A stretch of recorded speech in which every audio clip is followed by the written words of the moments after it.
കരുണാവാൻ നബി മുത്തുരത്നമോ? ആ ചോദ്യം ചോദിച്ചത് ശ്രീനാരായണ ഗുരുവാണ്. കേരളത്തിന്റെ നവോത്ഥാനത്തിൽ, ഭാരതത്തിന്റെ നവോത്ഥാനത്തിൽ പങ്കുവഹിച്ച ശ്രീനാരായണൻ. കരുണാവാൻ നബി മുത്തുരത്നമോ?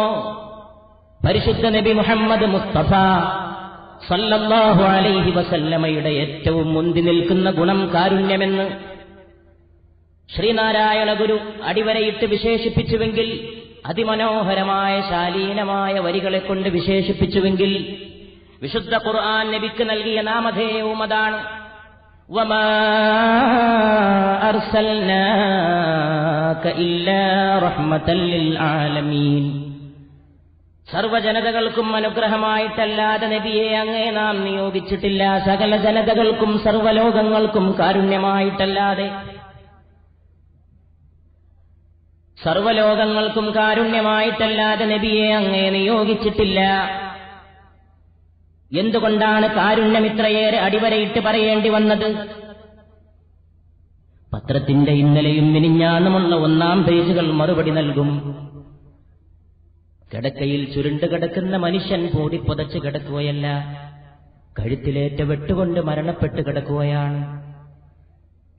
മകന് വേണ്ടി അമ്മ വിളമ്പി വെച്ച കഞ്ഞിക്ക് മുമ്പിൽ എത്തുന്നത് മകന്റെ മൃതദേഹമാണ് ഈ പ്രബുദ്ധ കേരളക്കരയിൽ. ഇന്നലെ ഈ വിനീതൻ ആവർത്തിച്ച് സൂചിപ്പിച്ച പോലെ അത് കൊടിയുടെ നിറം മാറിയതിന്റെ പേരിൽ മാത്രം സംഭവിക്കുന്ന കൊടും ഹത്യയാണ്. കൊടിയുടെ നിറം മാറിയാൽ ആളെ കൊല്ലാമോ? കൊടിയുടെ നിറം മാറിയാൽ മനുഷ്യനെ ഹനിക്കാമോ? ജാതി മാറിയാൽ, മതം മാറിയാൽ, സമുദായം മാറിയാൽ, രാഷ്ട്രീയ കക്ഷിയുടെ തത്വസിദ്ധാന്തങ്ങളുടെ, ഭരണഘടനയുടെ പേജുകൾ മാറിപ്പോയാൽ അതിന്റെ പേരിൽ വിലപ്പെട്ട മനുഷ്യനെ, പ്രപഞ്ചത്തിന്റെ മുഖ്യ കഥാപാത്രമേ മനുഷ്യനെ, ലഖദ് കറംനാ ബനീ ആദമ, മനുഷ്യ സന്തതികളെ നാം ബഹുമാനിച്ചിരിക്കുന്നുവെന്ന് പരിശുദ്ധ ഖുർആൻ. വഹമൽനാഹും ഫിൽ ബർറി വൽ ബഹർ, കരയിലൂടെയും കടലിലൂടെയും മനുഷ്യപുത്രനെ നാം കൊണ്ടുപോയിരിക്കുന്നു. അവനെ നാം കരയിൽ സഞ്ചരിപ്പിച്ചു, അവനെ നാം കടലിലൂടെ സഞ്ചരിപ്പിച്ചു. അതുകൊണ്ട് സഹകരണത്തിനൊരുങ്ങണമെന്ന് പഠിപ്പിക്കേണ്ടവർ നാം. ജീവന്റെ വിലയറിയുക. പരിശുദ്ധ പ്രവാചക തിരുമേനിയുടെ ഈ സദസ്സിൽ നിന്ന് നാം വീണ്ടും വീണ്ടും ഉച്ചസ്ഥലം ഉദ്ഘോഷിക്കുക, ജീവന്റെ വിലയറിയുക. മദീനയിലേക്കുള്ള പാത, മദീനയിലേക്കുള്ള പാതയിൽ നിൽക്കുമ്പോൾ നാം ഓർക്കുകയാണ്, മദീനയുടെ തെരുവിലൂടെ ഒരു യഹൂദന്റെ മൃതദേഹം വിലാപയാത്രയായിട്ട് കൊണ്ടുപോകുമ്പോൾ അവിടെയുണ്ട് വിശ്വഗുരുവേ മുഹമ്മദ് മുസ്തഫ സല്ലല്ലാഹു അലൈഹി വസല്ലം. ആ ദേഹത്തെ കണ്ടപ്പോൾ പ്രവാചക തിരുമേനി സല്ലല്ലാഹു അലൈഹി വസല്ലമ തന്റെ ഇരിപ്പിടത്തിൽ നിന്ന് എഴുന്നേറ്റ് ആ ദേഹത്തോട് ബഹുമാനം പ്രകടിപ്പിച്ചു. 1400 കൊല്ലം മുമ്പ് ഒരു അന്യമതസ്ഥന്റെ മൃതദേഹത്തിന് മുമ്പിൽ ബഹുമാനപൂർവ്വം എഴുന്നേറ്റ് നിന്ന പ്രവാചകന്റെ തിരുസദസ്സേ ഈ കോഴിക്കോട്ട് കടപ്പുറത്തെ ഈ സദസ്സ്. അതുകൊണ്ട് നാം കാരുണ്യത്തിലേക്ക് മടങ്ങാനുള്ള അള്ളാഹുവിന്റെ, ദൈവത്തിന്റെ, സർവശക്തന്റെ വിളംബരത്തിന് അടിവര കുറിക്കാൻ നമുക്ക് സാധിക്കുമോ? സഹകരണമാണ് ഈ പ്രപഞ്ചത്തിന്റെ കാതലായ ഭാഗം. സഹകരണം മാത്രമാണ് ഈ പ്രപഞ്ചത്തിന്റെ കാതലായ ഭാഗം. നക്ഷത്രങ്ങൾ ഈ ഭൂമിയുടെ മുമ്പിൽ നിലകൊള്ളുന്നു. ആകാശത്തിൽ ചന്ദ്രനുണ്ട്, ഗ്രഹങ്ങളുണ്ട്, ഉപഗ്രഹങ്ങളുണ്ട്. എല്ലാം നിലകൊള്ളുന്നത് സഹകരണത്തിലാണ്. ഒരു നക്ഷത്രം മറ്റൊരു നക്ഷത്രത്തെ, ഒരു ഗ്രഹം മറ്റൊരു ഗ്രഹത്തെ, ഒരു ഗ്രഹത്തിന് ചുറ്റും ഉപഗ്രഹങ്ങൾ വേറെ, എല്ലാം പരസ്പര സ്നേഹത്തോടെ ആകർഷിക്കുമ്പോൾ, ഒന്നിനെ ഇങ്ങോട്ട് ക്ഷണിക്കുമ്പോൾ, അതിന്റെ പ്രതിക്ഷണം പോലെ മറ്റേതിനെ അതങ്ങോട്ട് ക്ഷണിക്കുമ്പോൾ പ്രപഞ്ചം സംവിധാനിക്കപ്പെടുകയാണ്, അണുവുമായി ബന്ധപ്പെട്ട് നിലകൊള്ളുകയാണ്.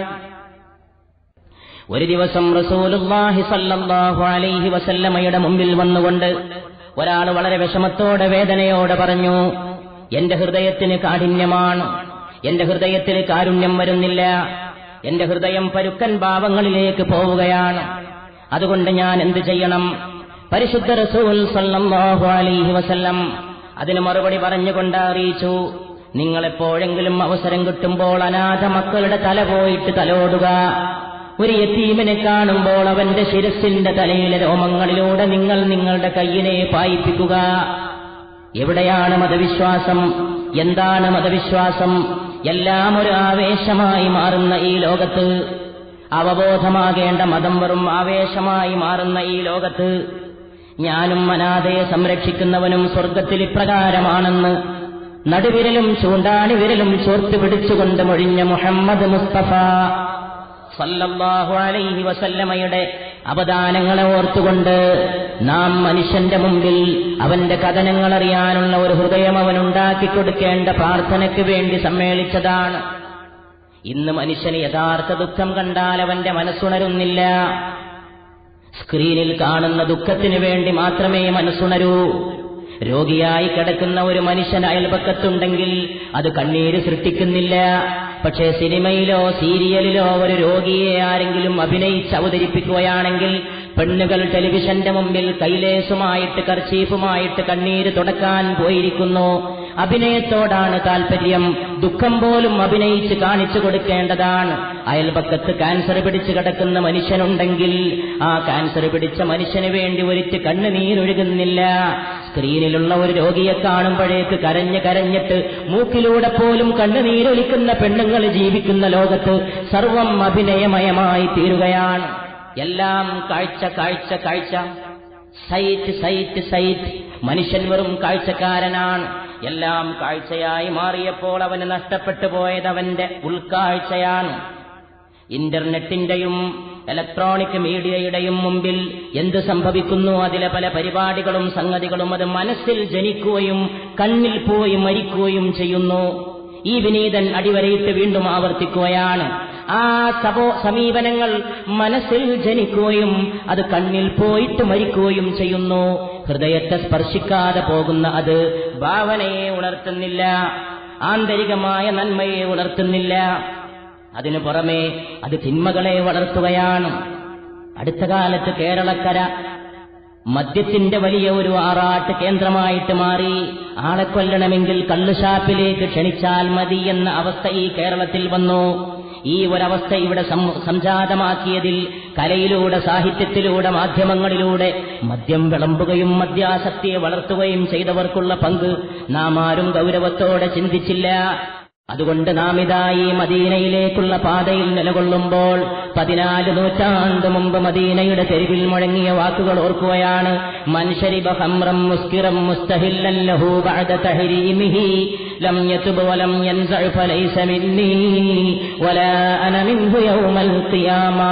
ആരെങ്കിലും ബോധപൂർവം ലഹരിയുള്ള മദ്യം, നിരോധിക്കപ്പെട്ട മദ്യം, അനുവദിക്കപ്പെടാത്ത മദ്യം ആരെങ്കിലും സേവിച്ചു പോയാൽ ആ ആള് പിന്നെ അതിൽ നിന്ന് പശ്ചാത്താപം ചെയ്ത് മടങ്ങിയിട്ടില്ലെങ്കിൽ നാളെ പരലോകത്ത് അവൻ എന്റെ ആളല്ല, ഞാൻ അവന്റെ ആളുമല്ലെന്ന് മുഹമ്മദ് മുസ്തഫ സല്ലല്ലാഹു അലൈഹി വആലിഹി വസഹബിഹി വസല്ലം. ഇതാണ് ഏറ്റവും പ്രധാനപ്പെട്ട പ്രഖ്യാപനം. മദ്യത്തെയല്ല ചികിത്സിക്കേണ്ടത്, അതിന്റെ ആസക്തിയെയാണ്. മദീനയുടെ തെരുവിലത ഈ 14 നൂറ്റാണ്ടുകൾക്ക് ശേഷം നാം മദീനയിലേക്കുള്ള പാതയെക്കുറിച്ച് ചിന്തിക്കുമ്പോൾ, ഈ മദീനയുടെ ഓർമ്മകൾ നമ്മുടെ മനസ്സിലേക്ക് കടന്നു വരുമ്പോൾ നാം അങ്ങോട്ട് നമ്മുടെ കണ്ണുകളെ പായിക്കേണ്ടതാണ്, ബുദ്ധിയെ കൊണ്ടുപോകേണ്ടതാണ്. കോഴിക്കോട് കടപ്പുറത്ത് മൗലാന അലിമിയാൻ നഗറിൽ സമ്മേളിച്ച സഹോദരന്മാരെ, സഹോദരിമാരെ, കേട്ടാൽ നിങ്ങൾ വിശ്വസിക്കുമോ?